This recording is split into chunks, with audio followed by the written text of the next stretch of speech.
नमस्ते, जय हिंद। कैसे हैं? उम्मीद करता हूं बिल्कुल शानदार होंगे। आज हम बात करने वाले हैं बिहार दरोगा सिलेबस। देखिए, बिहार सब इंस्पेक्टर की वैकेंसी जो है वो बहुत ही जल्द आपको देखने को मिल जाएगी। और आपको ये भी पता है कि जब बिहार सब इंस्पेक्टर की वैकेंसी आती है तो बहुत ही जल्द सब कुछ करा लिया जाता है ना। इसका आपको 1 महीने में फॉर्म भरा लिया जाएगा। उसके बाद आपको 1 से 1.5 महीने मिलेगा प्रारंभिक परीक्षा के लिए। प्रारंभिक परीक्षा का रिजल्ट आपको 10-15 दिन में जारी कर दिया जाएगा। फिर आपको 1 महीना, 1.5 महीना, बहुत ज्यादा तो 2 महीना मिलेगा आपको मुख्य परीक्षा के लिए, है ना।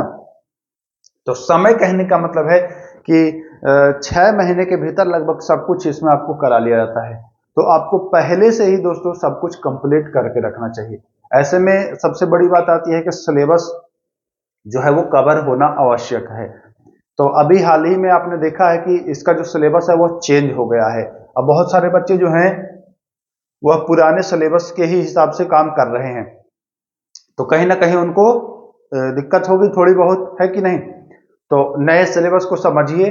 और मैं दोनों की सिलेबस की बात करूंगा, चाहे फर्स्ट पेपर यानी कि प्रारंभिक परीक्षा या सेकंड पेपर यानी कि मुख्य परीक्षा, है ना। तो दोनों की मैं बात करने वाला हूं, तो वीडियो में बिल्कुल बने रहें शुरू से अंत तक। और एक चीज मैं और बता दूं दोस्तों, अगर आप लोग चाहते हैं कि बिहार सब इंस्पेक्टर में आप टेस्ट सीरीज दें तो आप हमारे टेलीग्राम से जुड़ जाइएगा। मैं जल्द ही test series Bihar sub inspector के लिए शुरू करने वाला हूं और अपने इस यूट्यूब चैनल पर बिहार दरोगा या बिहार सब इंस्पेक्टर के लिए क्लास भी प्रोवाइड करा रहा हूं सब्जेक्ट वाइज। जल्द ही यहां भी मैं प्रैक्टिस सेट शुरू करने वाला हूं।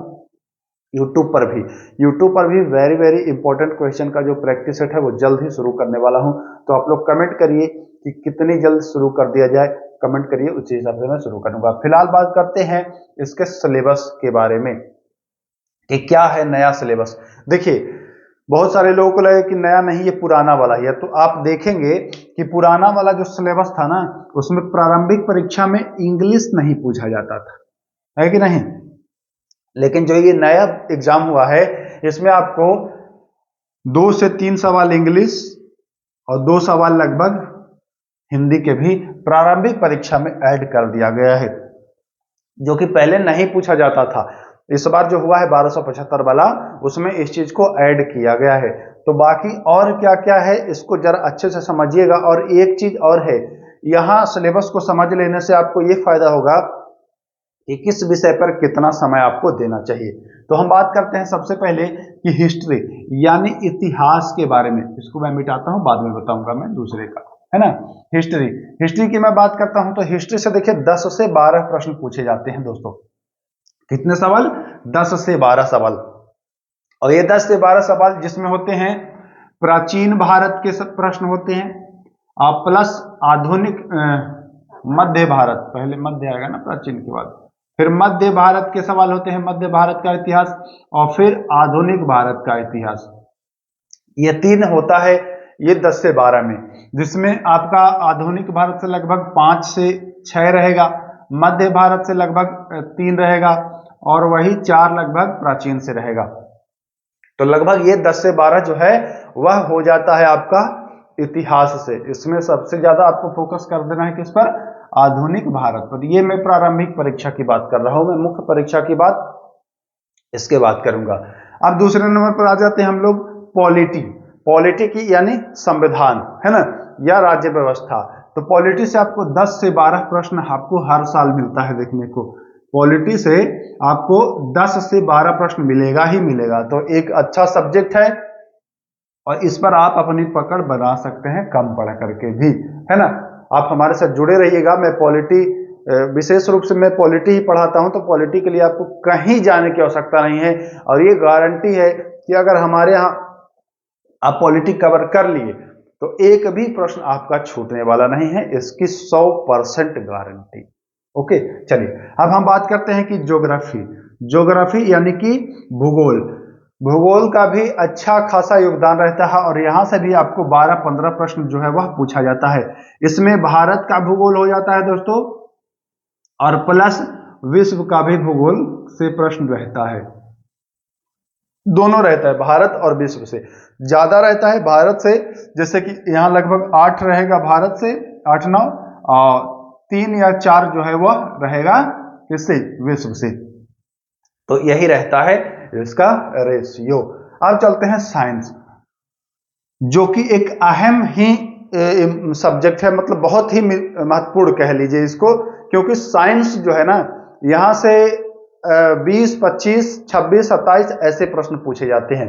साइंस में आप 3 भाग में इसको बांटेंगे, तो फिजिक्स बांट लेंगे, केमिस्ट्री बांट लेंगे और बायोलॉजी बांट लेंगे। फिजिक्स, केमिस्ट्री, बायोलॉजी, जिसमें सर्वाधिक जो प्रश्न होते हैं दोस्तों वह हो गए आपके बायोलॉजी से। सर्वाधिक प्रश्न ज्यादातर बायोलॉजी से होंगे। यहाँ बॉटनी का भी, बायोलॉजी में जब आप आएंगे तो बायोलॉजी और जूलॉजी है ना, बायोलॉजी और जूलॉजी, एक बॉटनी जो है वहां से आपको ज्यादा प्रश्न देखने को मिलेगा, वनस्पति विज्ञान से आपको ज्यादा प्रश्न मिल जाता है। तो इसको भी आप समझ लीजिए कि आपको कहाँ फोकस ज्यादा करना है। फिर दूसरे नंबर पर आप लगभग 5 से 6 प्रश्न या 7 प्रश्न जो है वह फिजिक्स से देख लेंगे, और यहाँ भी 5-6 प्रश्न जो है वह देख लेंगे किससे, केमिस्ट्री से। यानी कि देखिए 10 यहाँ हो गया और 6-7 या फिर 6, मान के चलिए कि वही 25 के रेशियो 24-25 के हिसाब से यहाँ भी प्रश्न आपको देखने को मिल जाएगा। अब हम बात करते हैं एक ऐसे सब्जेक्ट की जो बच्चे इसको स्कीप करते रहते हैं, छोड़ते रहते हैं, इकोनॉमिक्स। इकोनॉमिक्स में रुचि नहीं रहती है बच्चों की, है ना।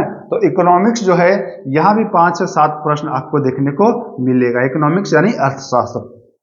इकोनॉमिक्स के लिए मैं आपको फुल डिटेल वीडियो दे दूंगा, जहां से आपका इकोनॉमिक्स लगभग कवर हो जाएगा, है ना। तो आप हमारे चैनल से जुड़ जाइए, यहाँ सब कुछ आपको बिल्कुल निःशुल्क। और हाँ, एक चीज और है, मैं आपको इकोनॉमिक्स का पीडीएफ भी दे दूंगा, हम अपने टेलीग्राम चैनल पर ही दे देंगे। टेलीग्राम चैनल का नाम है पाठशाला विद केके, है ना, पाठशाला विद केके। आप सर्च करिएगा, जो यूट्यूब का नाम है वही उसका भी नाम है, पाठशाला विद केके।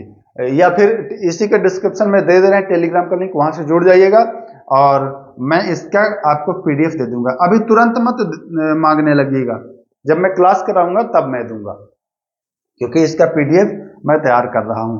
अब बात करते हैं कि मैथ और रीजनिंग। तो देखिए मैथ और रीजनिंग, अगर 1-2 मैथ रहेगा तो 3-4 रीजनिंग रहेगा। कुल मिला के 5 से 7 जो है, 5 से 7 जो है वह मैथ और रीजनिंग भी आपको इसमें देखने को मिल जाता है। ये तो हो गई प्रारंभिक परीक्षा की बात। अब हम लोग मुख्य परीक्षा के बारे में भी थोड़ा सा समझ लेते हैं कि मुख्य परीक्षा में क्या क्या रहता है। तो मुख्य परीक्षा में देखिए, बाकी डिटेल के लिए मुख्य परीक्षा के लिए मैं अलग से आपको बता दूंगा। फिलहाल इसमें मैं आपको बता दूं कि मुख्य परीक्षा में ये जो करंट अफेयर होता है ये नहीं होता है ना, और ये जो हिंदी इंग्लिश होता है ये नहीं होता है। हिंदी अलग से आपको 100 क्वेश्चन रहेगा, तो उसका अलग रहता है 100 प्रश्नों का, लेकिन करंट अफेयर को हटा दिया जाता है। तो यहां बचता क्या है, मैथ और रीजनिंग के प्रश्नों की जो संख्या है वो बढ़ा दी जाती है। ये जो है करंट अफेयर जो 20 है, इसी के स्थान पर मैथ और रीजनिंग लगभग 25 कर दिया जाता है। ये यहां पर देखने को मिल जाएगा आपको कि जो ये करंट अफेयर है ये हटा दिया जाएगा, और ये अंग्रेजी जो है ये भी हटा करके आपको मैथ और रीजनिंग के जो प्रश्न हैं वो बढ़ा दिए जाएंगे। बाकी जो ये आपका मुख्य परीक्षा होगा, मुख्य परीक्षा का सिलेबस में अलग से एक वीडियो बना करके आपको बता दूंगा, क्योंकि इसमें सब कुछ लेंदी हो जाएगा, है ना। तो लेंदी मैं नहीं करना चाहता हूं, मैं चाहता हूं कि चीजों को आप लोग अच्छे से समझ लें, ढंग से समझ लें और उस पर फोकस करें। अब आप लोग को इसमें कोई डाउट है, या आप लोग क्या चाह रहे हैं कि किस बुक से पढ़ें, कैसे आसानी से आप कर सकते हैं, तो आप हमें टेलीग्राम पर मैसेज कर सकते हैं या इसी वीडियो के नीचे आप कमेंट कर सकते हैं। बाकी फिलहाल मैं आप लोगों को ज्योग्राफी क्लास दे रहा हूं, और इसके बाद मैं पॉलिटी स्टार्ट करूंगा। फिर मैं आपको बता दिया हूं कि इकोनॉमिक्स दूंगा, है ना। उसके बाद मैं साइंस क्लास आपको प्रोवाइड कराऊंगा, और आखिरी में हिस्ट्री क्लास भी दूंगा, है ना। कुछ जो स्टेट हैं वो मैथ और रीजनिंग का भी मैं आपको दे दूंगा। इतना मैं आपको कर दूंगा बिहार सब इंस्पेक्टर के लिए, और ये सब कुछ निःशुल्क कर दूंगा। तो ज़्यादा से ज़्यादा संख्या में वीडियो पर कमेंट करिए, वीडियो को शेयर करिए, ताकि जल्द ही मैं, देखिए अगर आप लोग ज़्यादा डिमांड करेंगे तो मैं अभी ज्योग्राफी स्टार्ट किया हूँ, साथ साथ मैं पॉलिटी भी आपको लेकर के चलूंगा, क्योंकि देखिए समय कम है और अब आप लोग के ऊपर है। आप लोग डिमांड करेंगे तो मैं दोनों उपलब्ध कराने की कोशिश करूंगा। तो चलिए, मैं उम्मीद करता हूं ये वीडियो आपको मदद देगा, कुछ ना कुछ फायदा ही देगा। वीडियो को चलिए समाप्त करते हैं, फिर मिलेंगे। नमस्कार, जय हिंद।